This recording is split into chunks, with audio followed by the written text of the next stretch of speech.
Yo guys, what is up? 20-minute madness here. Today I am going to be reviewing this Aula Aurora keyboard.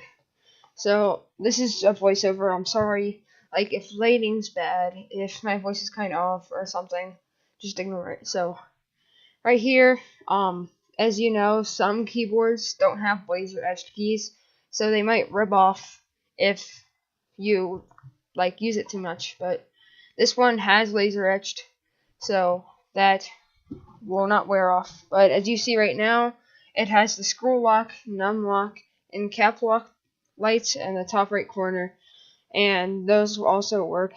And this keyboard is also backlit. As you see, there's some red, there's some purple, there's bluish, there's pink, and there's some green. So I'm gonna get gameplay for you guys, and I'll be right back with that.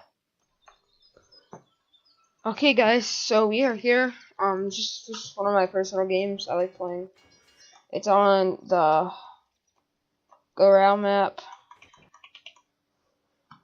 Just showing you guys, getting you some gameplay.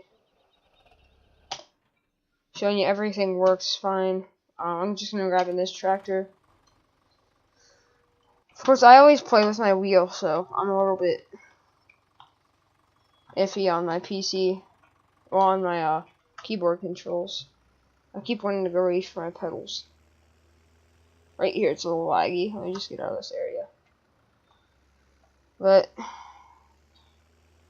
you see, let me hide my head right here. Everything works good. Right here, this is my $8 gaming mouse. I'm a budget gamer, but everything matches. You see, this map runs at pretty good FPS, no lag. But I'll give you a little tour of the map too. Just drive around here. But all the keys work, so like lower, raise, tilt, all of them work. But I'm gonna just drive down here, show you a little bit of this, because why not? While I'm at it. This field right here, I just like went ham on and just made one big grass field. But okay, I guess I'll see you guys in the next video, and I guess